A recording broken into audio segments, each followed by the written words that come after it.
Across the vast grasslands of Africa, millions of prey animals live under the pressure of some of the most feared hunters on Earth. Not lions, not cheetahs, but African wild dogs. They are not the strongest, they are not the fastest, but they are among the most efficient predators on the savanna.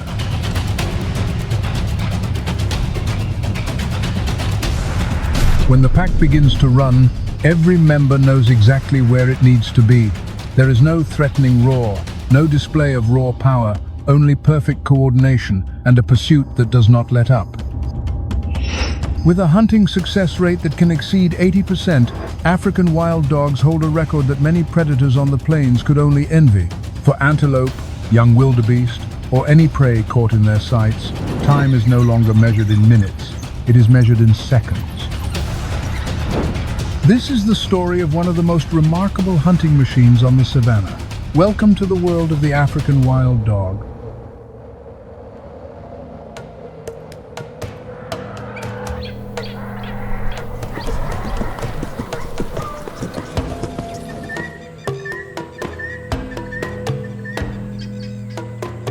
In the African savanna, the African wild dog is one of the most disciplined pack hunters in the wild. Its strength comes from a social life built on unity, trust, and constant cooperation. This is not a predator that survives by standing alone. Every member of the pack has a role. They travel together, raise their young together, defend each other, and hunt with a level of coordination that makes them far more dangerous than their size suggests. A single wild dog may not seem powerful beside a lion, a hyena, or a large antelope, but the pack changes everything. Their world depends on connection. Short calls, sudden turns, and quick decisions pass through the group like a shared instinct. When one dog reacts, the others adjust almost instantly, keeping the formation alive even when the chase becomes chaotic.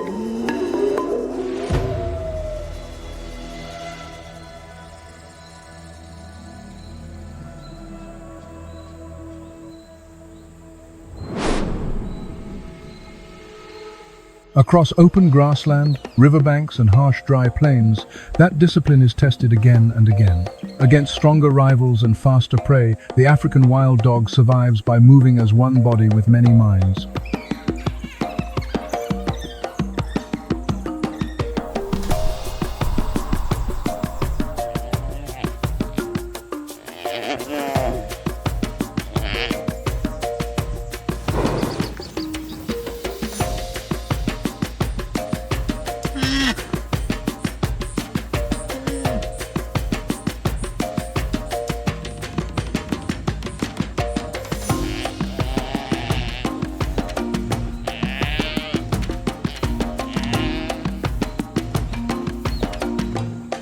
For the African wild dog, not every hunt follows the same pattern.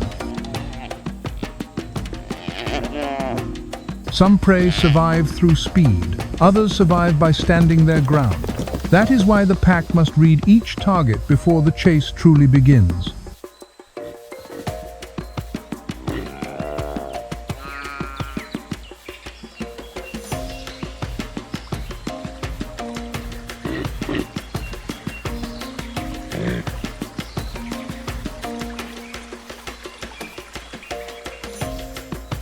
On the African plains, the impala is one of the most frequent targets. Fast, light, and highly agile, it can reach about 50 miles per hour in short bursts, enough to break away from many predators within the first few seconds. Its greatest defense is rhythm. A sudden turn, a quick leap, or one sharp change of direction can make a hunter lose its line.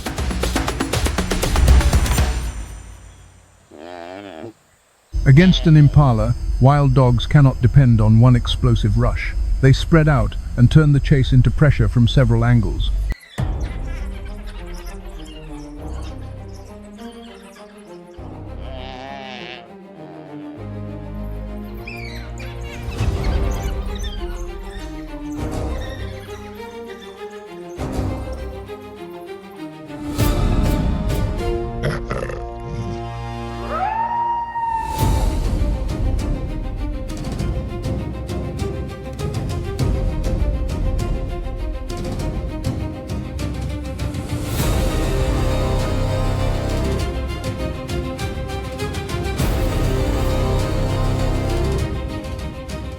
One dog follows from behind, another moves wide to cut the path.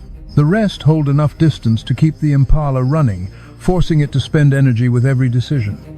The goal is not to win instantly. It is to make the impala keep choosing, turning, and correcting until the speed that once protected it begins to fade.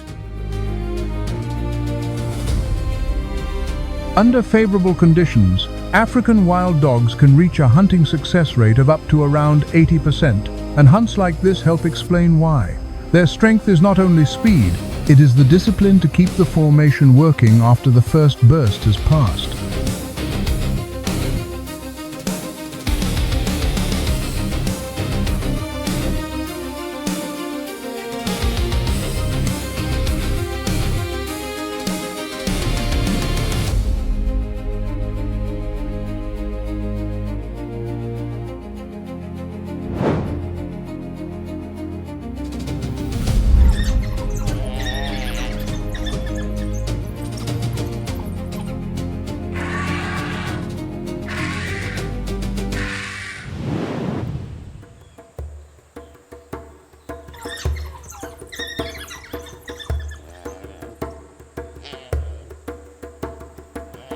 The hunt is over. After a breathless chase across the open plains, the prey finally falls beneath the pressure of the wild dog pack. For a few seconds it seems as if the hardest part has passed. But on the savannah, a kill never stays quiet for long. Above them, dark shapes begin to circle in the sky. Vultures, from hundreds of feet in the air, their sharp eyes have already found the scene below. To the savannah, a fallen animal is like an alarm signal sent out to every opportunist in the area. The news travels fast, and often, the first to notice are not the hunters on the ground. As the wild dogs rush to tear into the first pieces of meat, other shadows begin to appear in the distance. Large heads, heavy shoulders, and confident steps. Hyenas. They did not join the hunt. They did not spend their energy in the chase. But they know exactly when to arrive. With a powerful sense of smell and the ability to read the gathering vultures above, hyenas can track a fresh kill from far away. And now they have come to claim their share. The air changes instantly.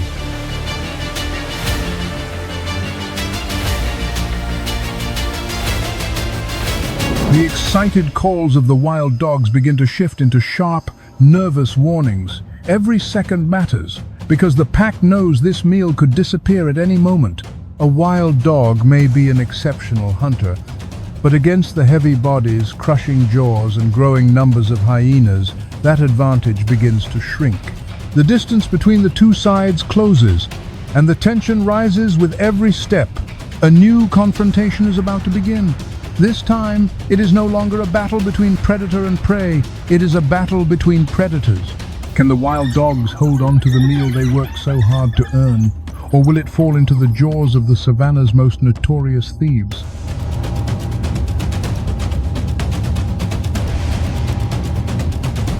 Wild dogs may be fast and coordinated, but they know that a full hyena clan is not something to meet with reckless confidence.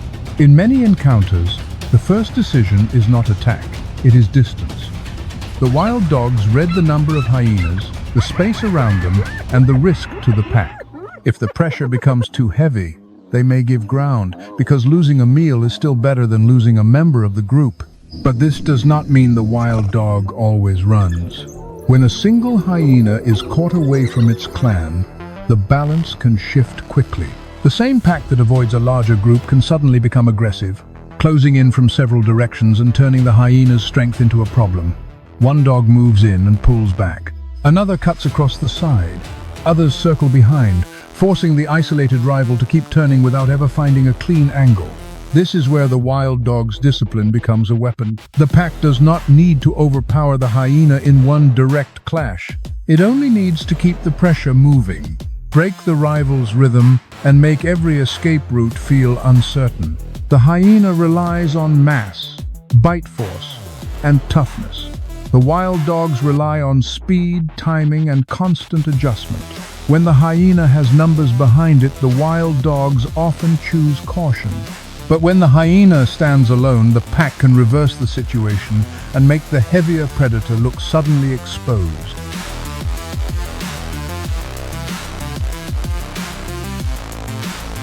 On the plains, this rivalry is never simple. It is a contest between two social hunters, each one built for pressure in its own way. And for the African wild dog, survival often depends on knowing exactly when to step back and when to turn the whole pack forward.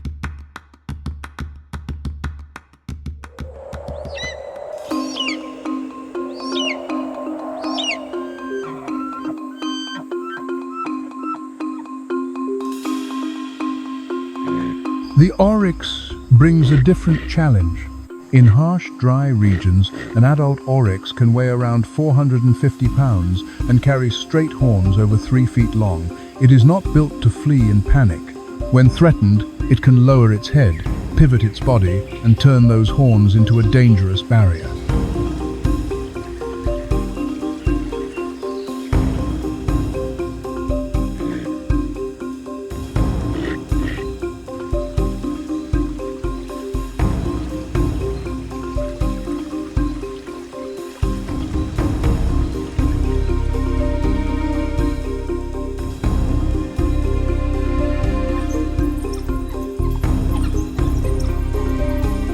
For a wild dog, one careless approach can change the hunt completely.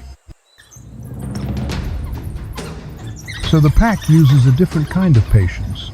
They avoid the front, move around the sides, and wait for the oryx to turn too slowly. Each time it faces one dog, another may test the space behind it. The pressure is careful, shifting, and never fully direct. The pack waits for the moment. Its defensive rhythm slows, and the space behind those horns finally begins to open. The wild dogs do not rush either contest.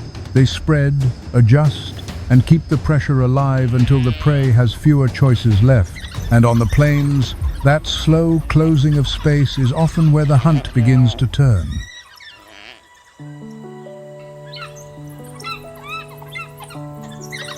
The wild dog's feast is over. The last pieces of the oryx disappear between hungry jaws, while vultures begin to drop lower from the sky. On the ground, only bones and the signs of a successful hunt are left behind.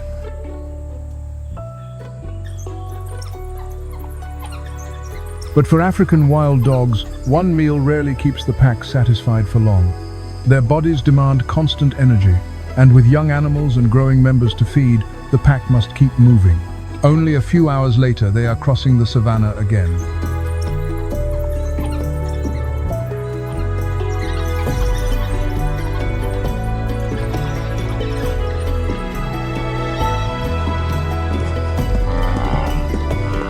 In the distance, a herd of wildebeest gathers near a patch of green grass. These animals are among the most common sights on the African plains, and an adult can weigh more than 250 kilograms, far heavier than any wild dog. But size is not their only defense. Wildebeest survive through numbers. A herd may hold hundreds, sometimes thousands of individuals. More eyes detect danger, more bodies create confusion. Most importantly, staying inside the herd lowers the chance that one animal becomes the target. The wild dogs understand this. They do not try to challenge the entire herd. Instead, they look for a way to break its unity. The pack watches first, because choosing the right target can matter more than the first burst of speed. One dog shifts to the side, another reads the direction of the herd. Others search for the most vulnerable animal, a calf, an older individual, or one standing too far from the center. Then the moment comes. A few wild dogs accelerate from behind, and the herd reacts instantly. Powerful bodies surge forward, throwing dust across the plains. But the dogs are not trying to catch one animal yet. At first, their goal is to create disorder. Some press from the rear, others move along the sides, forcing the herd to change direction until its defensive shape begins to stretch. A young wildebeest begins to fall behind. Maybe it reacts too late. Maybe it lacks experience. Or maybe it simply chooses the wrong direction. In an instant, the pack's attention changes. Dogs that were pressuring other parts of the herd turn toward the same target. Now the hunt is no longer against the herd. It is against one animal. The young wildebeest tries to return to safety, but the wild dogs keep cutting across its path. Each time it turns, another hunter appears ahead. The distance from the herd grows wider, and its chance of survival becomes smaller. This is where the wild dog's strategy becomes clear. They do not depend on overwhelming strength or one sudden attack. They depend on coordination. And on the savanna, few animals can endure pressure like a pack of African wild dogs. The advantage of numbers has changed sides. It no longer belongs to the wildebeest herd. It belongs to the hunters closing in behind it. Now, the outcome is only a matter of time. The chase finally ends. After kilometers of relentless pursuit, the wild dog's coordination has done its work, and the young wildebeest can no longer return to the herd. For the hunters, this is the reward for patience, discipline, and teamwork. But this hunt is not only about feeding the adults. Somewhere away from the chase, hidden under thick bushes or inside abandoned burrows, the pups are waiting for the pack to return. For them, every successful hunt can decide whether they survive another day. When the meal is over, some adults leave the kill and carry that energy back to the den. This is one of the most remarkable parts of African wild dog society. The pack's success is not measured only by how many prey animals it catches, but by how many pups survive long enough to become hunters themselves. During the breeding season, the dominant female may give birth to 8 to 12 pups, one of the largest litter sizes among Africa's carnivores. In their first weeks, the pups are helpless, and the entire pack helps protect them. While most adults go out to hunt, some stay near the den as guards. Their job is not to chase prey. Their job is to protect the future. The danger is constant. Eagles may strike from above, hyenas may find the den, and the greatest threat is the lion. One encounter with a lion can destroy an entire generation of young wild dogs, which is why den protection becomes one of the pack's highest priorities. Food sharing is just as important. After a successful hunt, adult wild dogs do not feed only themselves. When they return to the den, they regurgitate partially digested meat for the pups and for the members that stayed behind. In many cases, the pups are allowed to eat before the adults. That cooperation does more than keep the pups alive. It teaches them. From a young age, they watch how adults respond to signals, move together, and make decisions as a pack. Every future hunt begins with these early lessons around the den. An African wild dog pack is not just a group of animals living together. It is a survival system built on cooperation, trust, and shared responsibility. While many predators depend on the strongest individual, African wild dogs depend on the strength of the group. That is what keeps them successful, generation after generation.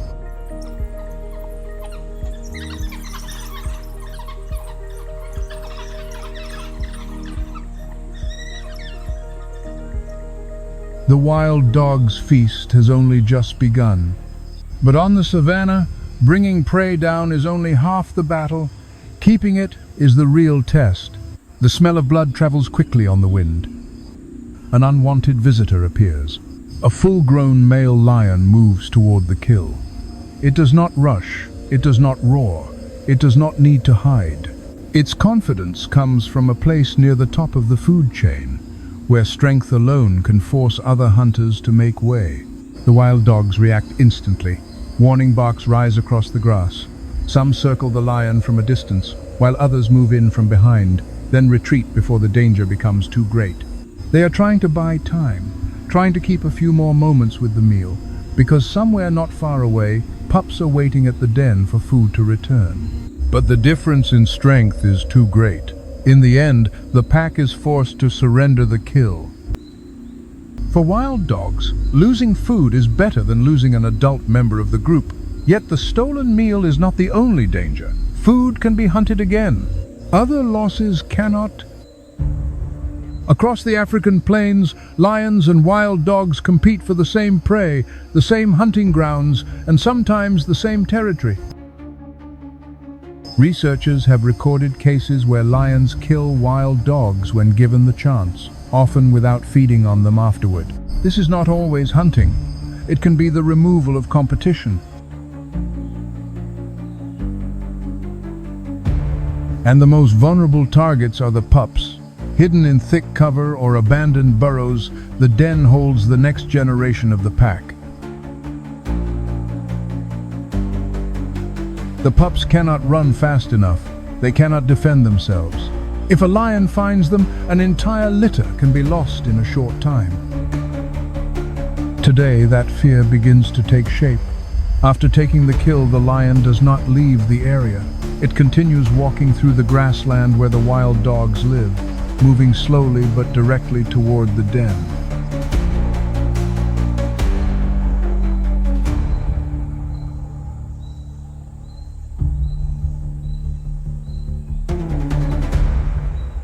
The pack gathers fast. If they could retreat from a stolen meal, they cannot retreat now. Behind them are their pups, and the future of the pack.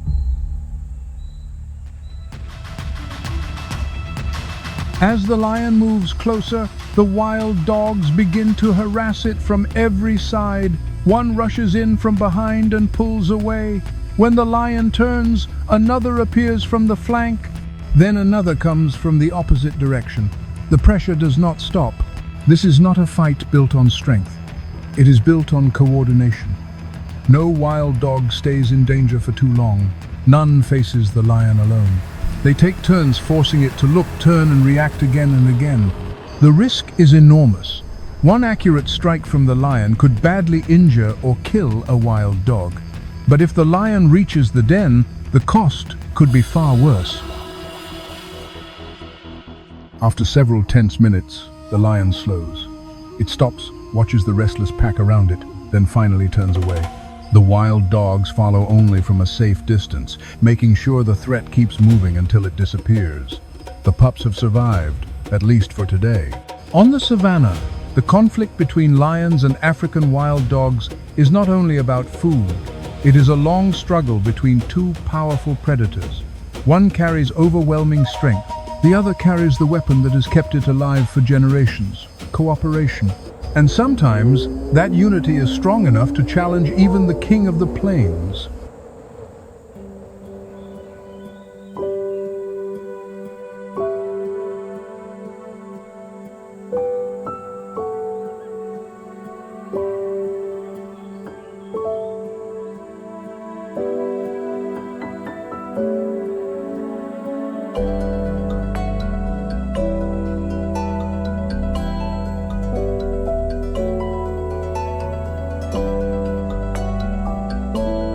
For the African wild dog, the warthog can be one of the most difficult prey animals to bring down.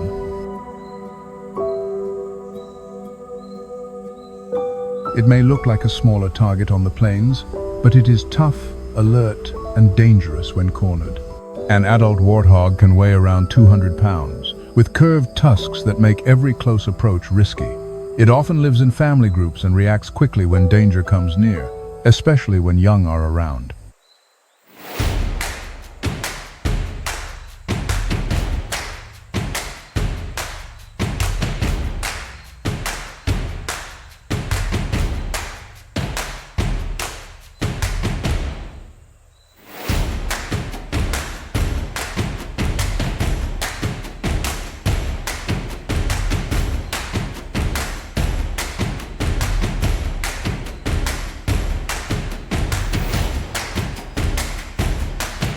This is why a wild dog pack cannot treat the warthog like an easy meal. Speed alone is not enough here.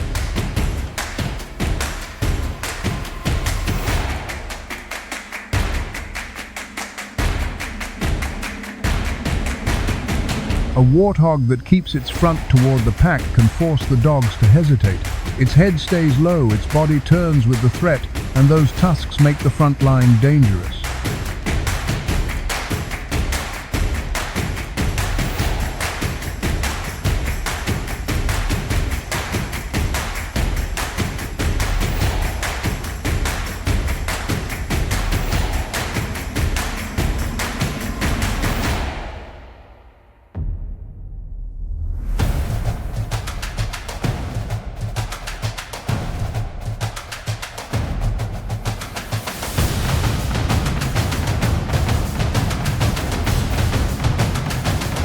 If it reaches a burrow, thick brush, or the safety of its group, the hunt can become even harder.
So the wild dogs must read the space carefully before they commit.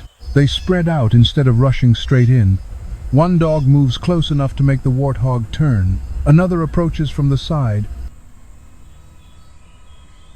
Others keep pressure from behind, making the animal react again and again. The goal is to break its defensive rhythm.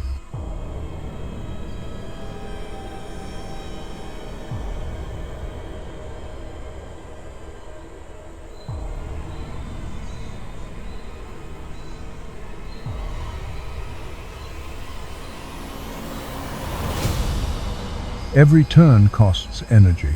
Every sudden reaction creates a small opening. The warthog tries to keep its body facing the danger, but the pack never stays in one place long enough to give it a clear target. The pressure keeps shifting, and that movement slowly begins to work against the animal defending itself. For the wild dogs, this is a hunt built on patience as much as speed. They do not need to overpower the warthog in one direct clash. They need to stretch the moment until one reaction comes too late. A warthog may suddenly bolt toward cover, trying to reach a hole in the ground or the protection of thicker vegetation. That is often the final test for the pack. They must close the distance without stepping into the danger zone around the tusks. If the warthog slows down or turns the wrong way, the pack closes in. One dog keeps it moving, another cuts off the side, and the rest tighten the space around it. Against a warthog, the African wild dog cannot win by rushing. It wins by waiting for the moment when the defense finally breaks.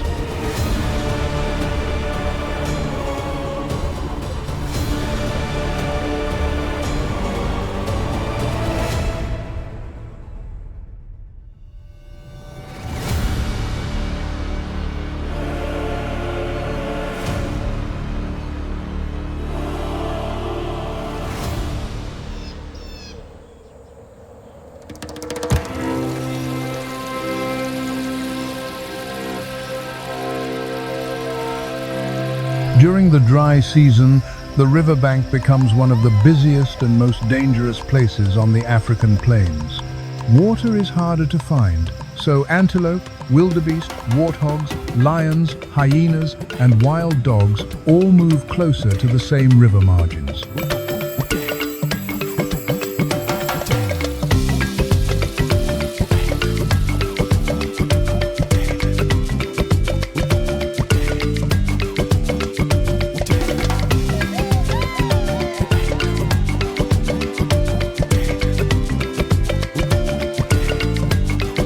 The African wild dog may come here while chasing prey, or simply because the pack needs to drink after a long hunt.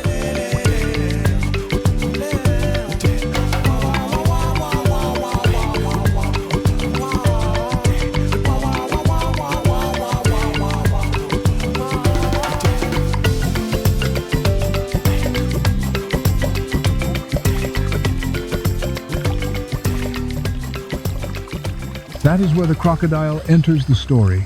Along the boundary between land and water, the crocodile is a master of ambush. It does not need to chase across open ground. It waits where animals must eventually come close. For wild dogs, the risk often begins when a hunt is pushed toward the shallows and the prey runs to the water as a last chance to escape.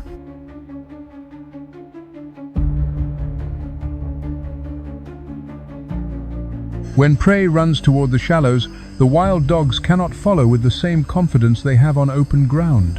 The closer they get to the river, the less room they have to spread out, and the more the chase begins to favor the animal waiting in the water. That danger does not disappear when the hunt ends. On land, wild dogs can surround, adjust, and recover their formation. In the river, the struggle belongs to the crocodile.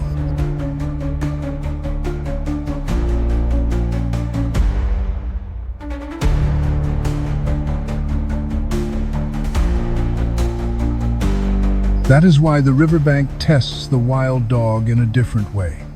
Coordination still matters, but it cannot remove every danger. At the water's edge, they must remember that another hunter is waiting in a world where their speed no longer fully belongs to them.